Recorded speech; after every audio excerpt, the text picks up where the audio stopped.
Hello guys, कैसे हो आप सब? आप सबका स्वागत है मेरे चैनल के एफ एंड के जी मैंगा चैनल में। तो काफी लोग मुझे बार बार बोल रहे थे कि इस मानहुआ पर नजर रखो और फाइनली इसका एक लॉन्ग चैप्टर रिलीज हो चुका है। आज मैं उसी चैप्टर को डिटेल में कवर करने वाला हूँ। सबसे बड़ी खुशी की बात यह है कि ऑथर ने इस सीरीज को फिर से कंटिन्यू कर दिया है। सच बताऊं तो इसी बात से सबसे ज्यादा एक्साइटमेंट है। तो बिना किसी देरी के चलिए सीधा वीडियो शुरू करते हैं। Chapter number 9। यहाँ हैंगलिंग उड़ते हुए लुई के मैनर के पास आती है। वहीं उसे चुलिंग भी दिखाई देती है, जो लुई के मैनर के आगे घुटनों के बल बैठी हुई है। हांगलिंग पीछे से चिल्लाती है, लुई तो इस घर में है भी नहीं, फिर यहाँ घुटनों के बल बैठे रहने का मतलब क्या है? यह सुनकर चुलिंग पीछे की तरफ देखती है और सामने हांगलिंग को देखकर इसकी आंखों से आंसू टपकने लगते हैं। उसे देखकर काफी ज्यादा इमोशनल होने लग जाती है। उसके शब्द भी कांपने लगते हैं और वह कहती है, भले ही यंग मास्टर बाहर गए हैं, पर फिर भी जब तक वह वापस नहीं आ जाते तब तक मैं यही नील करती रहूंगी। तो हांगलिंग आगे बढ़ते हुए जिद्दीपना दिखाती है और चुलिंग का हाथ पकड़कर खींचने लगती है और कहती है कि ठीक है, अब इसे यहीं रोको और खड़ी हो जाओ। हम फीमेल कल्टीवेटर्स के पास भी अपनी इज्जत होती है, बस इसके लिए खुद को नीचे मत दिखाओ। इसका जिद्दीपना देखकर चुलिंग और भी ज्यादा रोने लग जाती है और एक झटके के साथ अपना हाथ खींचते हुए कहती है, सिस्टर हैंगलिंग, मैंने गलत किया।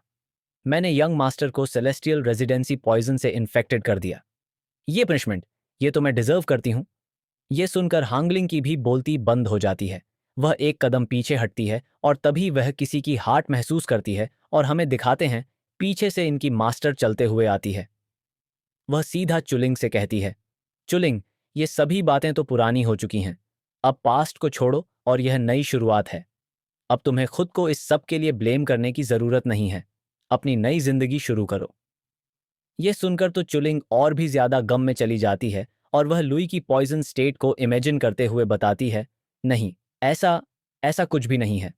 दी सेलेस्टियल रेजिडेंसी पॉइजन, इसका कोई क्योर नहीं है। इसे निकाला नहीं जा सकता। यह खुद को परमानेंटली बॉडी से जोड़ लेता है। इसका कोई इलाज नहीं है। यह सुनकर तो हैंगलिंग और बाइलिंग दोनों को ही काफी बड़ा झटका लगता है। दोनों ही लुई के लिए परेशान होने लगते हैं और हैंगलिंग हिचकिचाते हुए कहती है, तुम्हारा मतलब लुई के साथ वो पॉइजन भी फ्यूचर से उसके साथ आ गया है? तभी बाइलिंग कहती है, तो फिर वो परफेक्ट रिटर्न टू ओरिजिन पिल। ये सुनकर गम के मारे चुलिंग फूट फूट के रोने लग जाती है और काफी ज्यादा रिग्रेट भरे एक्सप्रेशन के साथ वो बताती है, उन्होंने लालच के मारे वो परफेक्ट रिटर्न टू ओरिजिन पिल नहीं ली थी। वो पॉइजन जरूर एक्टिवेट हो गया होगा और उसकी वजह से उनकी लगभग आधी स्ट्रेंथ उसने निचोड़ ली होगी। उनके पास और कोई चॉइस ही नहीं थी, इसीलिए शायद उन्होंने यह पिल ली। यह सुनकर हैंगलिंग की शक्ल पर भी पहली बार हमें थोड़े से रुआने एक्सप्रेशन दिखाने लगते हैं। उसकी आंखों में भी आंसू भर आते हैं और वह सीधा लुई के कोर्टयार्ड की तरफ देखते हुए कहती है, senior brother, I am so sorry. ये सुनकर बाइलंग भी थोड़ी निराश हो जाती है और वह भी लुई के रूम की तरफ देखते हुए कहती है, क्या इस पूरे समय हमने सच में लुई को मिसअंडरस्टैंड कर लिया था? आखिर लुई, तुम हो कहाँ? फिर हमारा सीन चेंज होकर लुई की तरफ आता है। वह किसी गार्डन में आराम से फ्लॉट करते हुए कल्टीवेशन कर रहा है। तभी उसका सिस्टम उससे कहता है, होस्ट, वो सब तुम्हारे वापस आने का इंतजार कर रहे हैं। फिर अगले ही पल सिस्टम लुई के सामने अपनी लाइव स्ट्रीमिंग वाला फंक्शन चालू कर देता है। लुई के घर के सामने ये तीनों ही उदास मन के साथ लुई के वापस आने का इंतजार कर रहे हैं। यह दिखाते हुए सिस्टम वापस से एमसी से कहता है, होस्ट, वो तुम्हारा इतने लंबे समय से इंतजार कर रहे हैं। क्या तुम वापस नहीं जाने वाले? यह सुनकर एमसी अपनी आंखें भी नहीं खोलता और उल्टा इससे कहता है, अगर ये इंतजार कर रहे हैं तो करने दो। मुझे अब इनसे कुछ फर्क नहीं पड़ता। फाइनली इतने टाइम के बाद मुझे एक पीसफुल और क्वेट जगह मिली है। ये मेरे कल्टीवेशन के लिए एकदम परफेक्ट स्पॉट है। अब मैं पूरी तरह से इनलाइटेंड हो चुका हूँ। औरतें बिना किसी एक्सेप्शन के मेरे इस ग्रेट डॉव के रास्ते के अंदर बस कुछ रोड़े ही हैं। तभी उसका सिस्टम कहता है, होस्ट, आखिर तुम यहाँ कब तक रहने का प्लान कर रहे हो? यह सुनकर एमसी का फोकस टूट जाता है और वो सिस्टम की स्क्रीन को बंद कर देता है। फिर थोड़ा रिफ्रेशिंग माइंडसेट के साथ मुस्कुराता है और अपनी एनर्जी को रिलीज करते हुए कहता है, मैं यहाँ तब तक रहने वाला हूँ जब तक सितंबर का सेक्ट डिसाइपल टूर्नामेंट शुरू नहीं हो जाता।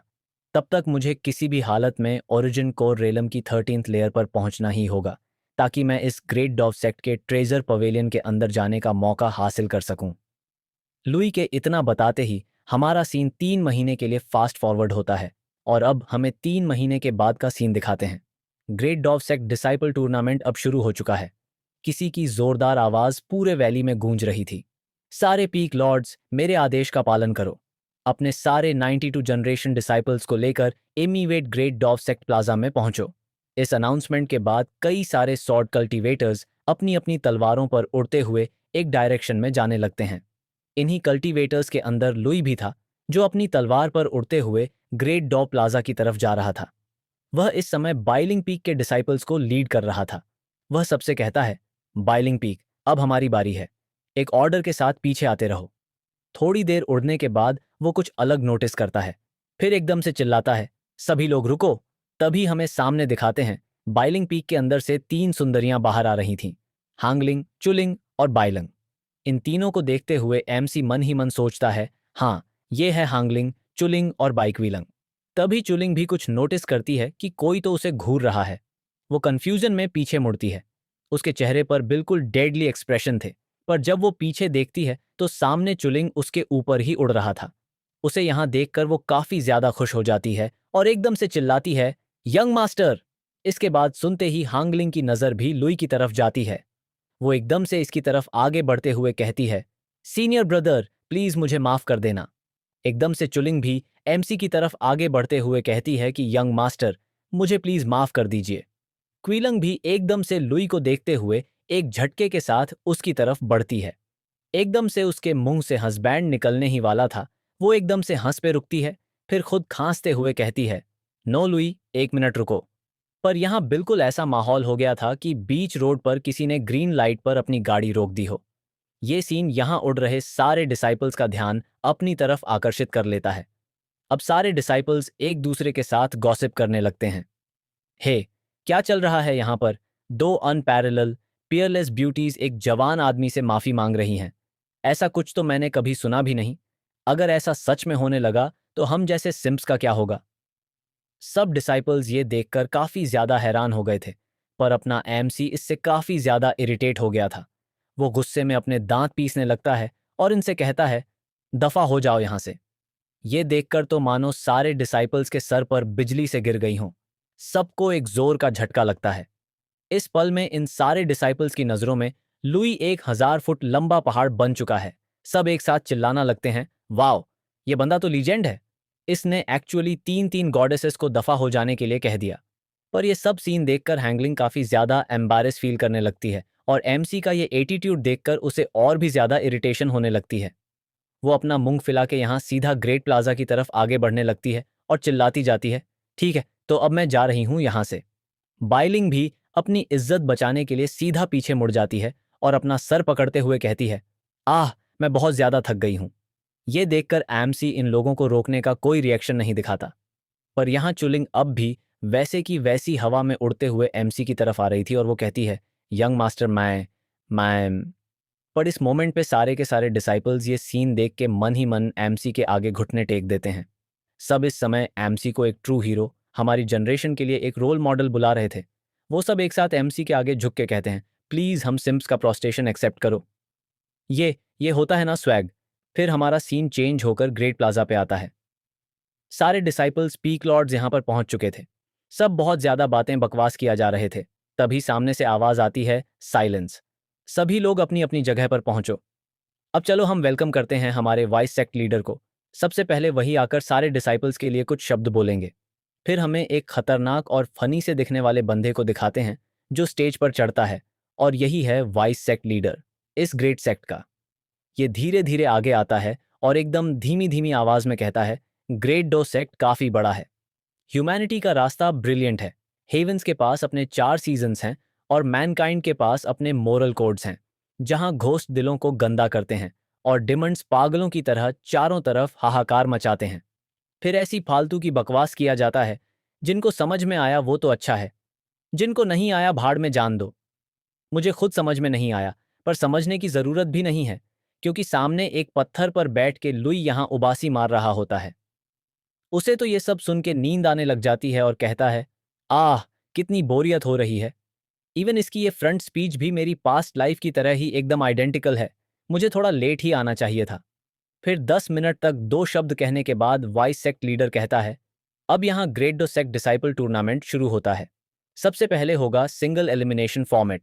सभी कंटेस्टेंट्स को अपना एब्सोल्यूट बेस्ट देना ही होगा। फाइट से पहले हार मानना फॉरबिडन है। तो अब सभी लोग अरीना के आसपास खड़े हो जाते हैं और वाइस सेक्ट लीडर की अनाउंसमेंट सुनाई देती है कि अभी से मैं ये डिक्लेयर करता हूं कि 90 सेक्ट डिसाइपल टूर्नामेंट ऑफिशियली शुरू होता है।